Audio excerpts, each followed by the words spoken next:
Hello bachcho, let's read the question. Question says a company has two plants A and B to manufacture motorcycles.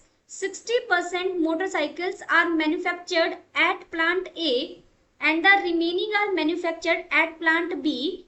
80% of the motorcycles manufactured at plant A are rated of the standard quality, while 90% of the motorcycles manufactured at plant B rated of the standard quality.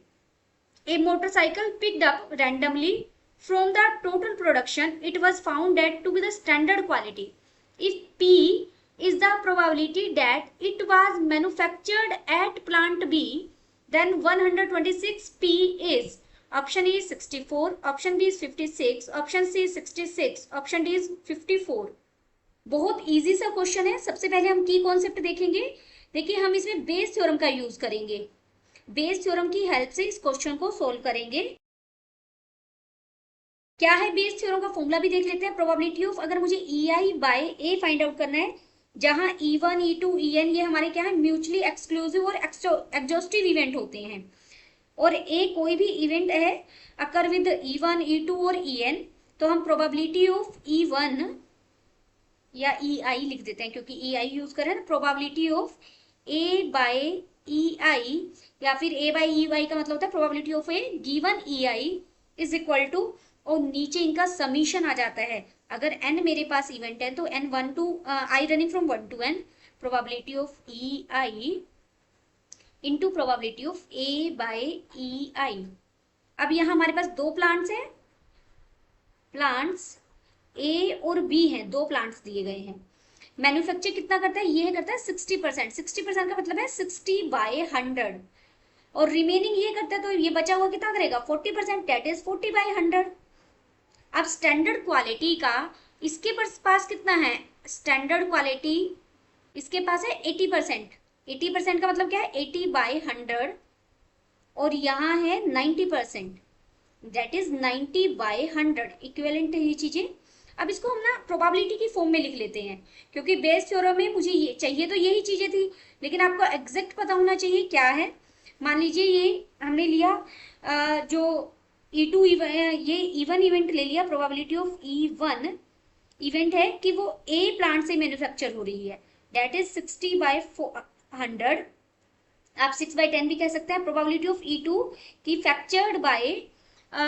Manufactured by B at plant B, इसे मैंने E2 कहा है, और manufactured eight plant A इसे मैंने E1 कहा है। ऊपर लिख दिया मैंने। E2 कितना है 40/100। अब प्रोबेबिलिटी ऑफ A की मैन्युफैक्चर्ड हुई है हमारी प्लांट A से, गिवन की वो स्टैंडर्ड क्वालिटी की है, स्टैंडर्ड क्वालिटी की है और A से ही है, तो वो कितना है 80/100। एंड प्रोबेबिलिटी ऑफ A की स्टैंडर्ड क्वालिटी की है और E2 से फाइंड हुई है, वो कितनी है 90/100। E2 का मतलब क्या है B प्लांट से मैन्युफैक्चर हुई है। अब हम सीधा बेस थ्योरम से रिक्वायर्ड प्रोबेबिलिटी की बात कर सकते हैं, जो हमें स्टेटमेंट में P दिया गया है। रिक्वायर्ड प्रोबेबिलिटी यहाँ पर क्या है, प्रोबेबिलिटी ऑफ E2 की वो B से मैन्युफैक्चर हुई हो, गिवन क्या है कि वो स्टैंडर्ड क्वालिटी की है।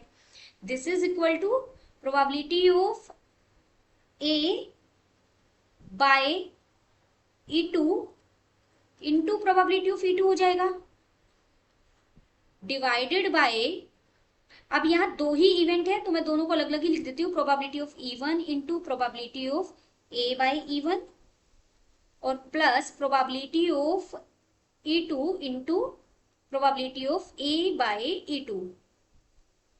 This is equal to probability of, अब इन सब की वैल्यूज आपको यहाँ पुट करनी है।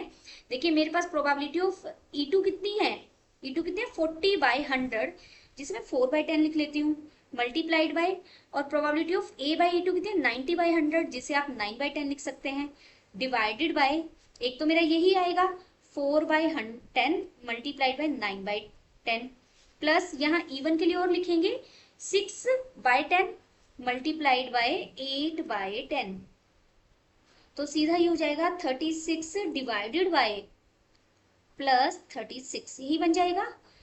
ये हो जाएगा 36 डिवाइडेड बाय 84। आप इसे कट करेंगे तो ये 12 3 जा 36 और ये 7 आ जाएगा, 3/7। तो मुझे रिक्वायर्ड प्रोबेबिलिटी मिल गई है 3/7, लेकिन इसे उसने पी कहा है, देयरफॉर पी मिला अब तक मुझे, कितना मिल गया है 3/7। नाउ हमें फाइंड आउट क्या करना है, 126 P, this is equal to 126 multiplied by 3/7 which is equal to 54। आप इसे सोल्व करेंगे 54 मिल जाएगा हमें। तो कौन सा ऑप्शन मेरा सही है, option D is correct. Hope you understood it well, best of luck.